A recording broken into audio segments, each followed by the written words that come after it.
তাহলে এটা অন্যের কাছে পৌঁছে না দেওয়া ততক্ষণ পর্যন্ত আপনি দায়ী। আপনি 200 লঙ্গি কিনা বাপখানা, এমন আপনি গাজীপুরের মন্ত্রী এমপি লঙ্গি দিতেছে যখন আপনার বাপের টাকা দিয়ে দিতেছে।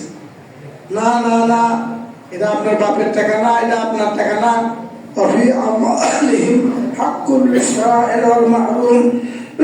আপনার সম্পদের মধ্যে আল্লাহ তাবারক ওয়া তাআলা অসহায় বঞ্চিত মানুষদের অধিকার রেখেছে, সেইটা আদায় করতেছেন আপনার গোলাম হিসাবে। আল্লাহ আপনার অহংকার করা টাকা পরিশ্রম না। ও ভাই আমার, এই যাকাত দুই ধরনের। একটা হলো ফসলের যাকাত তো দেয় না মানুষ, আগে দিয়েছে ছোটবেলা দেখতাম। আর একটা অর্থনৈতিক টাকা, সারা বছর খাওয়া দাওয়ার পর 1 লাখ টাকা যদি আপনার জমা থেকে ব্যাংকে অথবা বাসায় 100 টাকায় 2.5 টাকা হারে, এই টাকাটা আপনার বের করে নিঃশর্ত করে মানুষকে বিলিয়ে দিতে হবে, এর নাম যাকাত। এই মানুষটারও তো 2 লাখ টাকা ব্যাংকে জমা দেয় না কারণের মতো করে। তাহলে 1000 টাকায় কত টাকা হয়? 25 টাকা। 1 লক্ষে কত হবে? হিসাব করেন, দিয়ে দিতে হবে। কিন্তু এই যাকাত যারা দেয় না, তারা নামাজ পড়া সত্ত্বেও আল্লাহ রাসূল বলেছেন বিষাক্ত সাপ হয়ে আপনার এই কপালের মধ্যে 2 চলে কামড়াবে, কপালের মধ্যে কামড়াবে না। আর কি বলবে? শোনো, আমি তোমার সঞ্চিত সম্পদ। তাহলে কবরের মধ্যে যারা এই আঘাত থেকে বাঁচতে চায়, তারা এই রমজান মাসে যাকাত দিয়ে দেন। যাকাত কিন্তু মানুষ দেয় না। আমি চ্যালেঞ্জ করে বলতে পারি, এই মির্জাপুর ইউনিয়নে যত মানুষের কাছে টাকা আছে, তারা যদি যাকাত দেয়, মির্জাপুর ইউনিয়নের সরকারের 1টা টাকাও লাগবে না। কোনো রাস্তাঘাট বানানোর কারো টাকা লাগবে না, কোনো চিকিৎসার অভাবে মানুষ মরবে না, কোনো টাকার অভাবে কোনো মেয়ের বিবাহ বন্ধ থাকবে না, টাকার অভাবে কোনো মানুষের ছেলে মেয়ের লেখাপড়া বন্ধ থাকবে না। এমনও মানুষ আছে যাদের ব্যাংকে 1 কোটি 50 লাখ 30 লাখ করে টাকা জমা।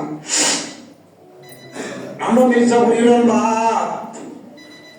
এই মসজিদের আন্ডারে যত মানুষ আসে বিকালে বসেন, আপনার কত টাকা আছে, কত টাকা যাকাত হয় আমি হিসাব করে দেই।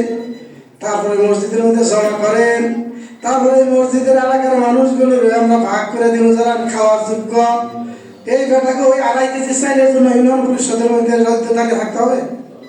হ্যাঁ, এই লোকগুলোকে আমরা ইসলামের আলোকে করতে পারবো।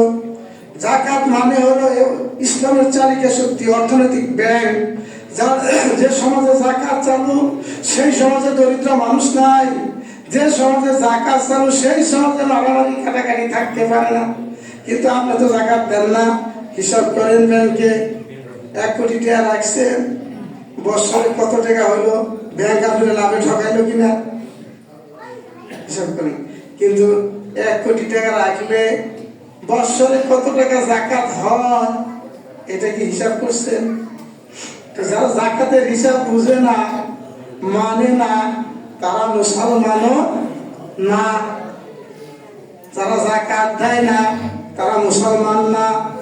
ইসলামের প্রথম খলিফা আবু বকরের সময় কিছু মানুষ যাকাত দিতে অস্বীকার করলো। আবু বকর রাদিয়াল্লাহু আনহু বললেন, কি বললেন?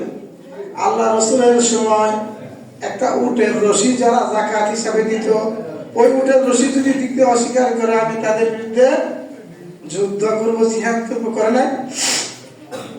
তাহলে আপনি কত বড় পণ্ডিত, যাকাত দেন? এটা ভাই আমার, এদেশের মানুষ যাকাত দেয় না। এদেশের মানুষ কতটুকু ভালো আল্লাহ ভালো জানে। যারা এই দেশের মানুষের অবস্থা দেখবেন, যারা বিদেশের নাগরিক, তারাই সব মন্ত্রী হয়। যাদের ছেলে মেয়ে বিদেশে লেখাপড়া করে, তারাই সব মন্ত্রী হয়।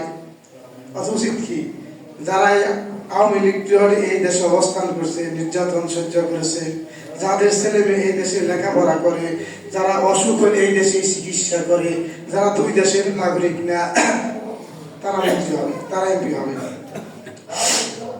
যারা কিছু হইলে বিপদ দেখলে উড়ান আমেরিকা চলে যায়, ব্রিটেন, ফ্রান্স, লন্ডন যায়।